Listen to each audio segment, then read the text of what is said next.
கோடை விடுமுறை முடிந்து இன்று பள்ளிகள் திறக்கப்பட்ட நிலையில் கோவையில் உள்ள பள்ளிக்கு புதிய ஆடைகள் அணிந்து பள்ளி குழந்தைகள் உற்சாகமாக சென்றனர். கூடுதல் விவரங்களை செய்தியாளர் கார்த்திக் வழங்க கேட்கலாம். கார்த்திக், வணக்கம். கள விவரங்கள் கார்த்திக். வணக்கம். கோவை மாவட்டத்தில் இருக்கக்கூடிய அரசு பள்ளி, அரசு உதவி பெறும் பள்ளி மற்றும் தனியார் பள்ளிகள், அது மட்டும் இல்லாமல் மழலைகள் பள்ளிகள் அனைத்துமே இன்று ஜூன் 2ஆம் தேதி திறக்கப்பட்டுள்ளது. பள்ளி கல்வித்துறை கொடுத்த அறிவுறுத்தலின்படி மாவட்ட மற்றும் மாநகராட்சி நிர்வாகம் முன்கூட்டியே கடந்த வாரம் பள்ளிகளை சுத்தம் செய்யும் பணிகள் மேற்கொள்ளப்பட்டது. அரசு பள்ளிகள்ல பள்ளி மாணவர்களுக்கு வழங்கக்கூடிய இலவச புத்தகங்கள், சீருடைகள், கல்வி உபகரணங்கள் அனைத்துமே கொண்டு வரப்பட்டு தனித்தனியாக அனைத்து பள்ளிகளும் வைக்கப்பட்டிருக்கு. இன்று அந்த மாணவர்களுக்கு உபயோகத்துக்கு கொடுப்பதற்கு திட்டமிட்டிருக்காங்க.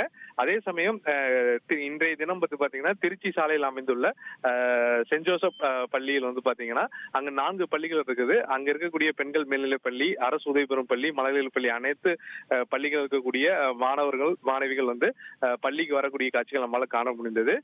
வரக்கூடிய குழந்தைகள் அனைத்துமே புதிய ஆடைகள் அணிந்து அவர்களுடைய பெற்றோர்களுடன் இந்த பள்ளிக்கு வருகிறார்கள்.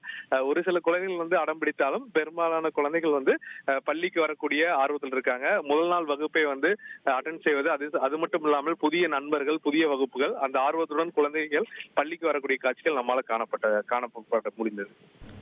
விவரங்களுக்கு நன்றி கார்த்திக். செய்திகளை உடனுக்குடன் தெரிந்து கொள்ள உடனே சப்ஸ்கிரைப் பண்ணுங்க.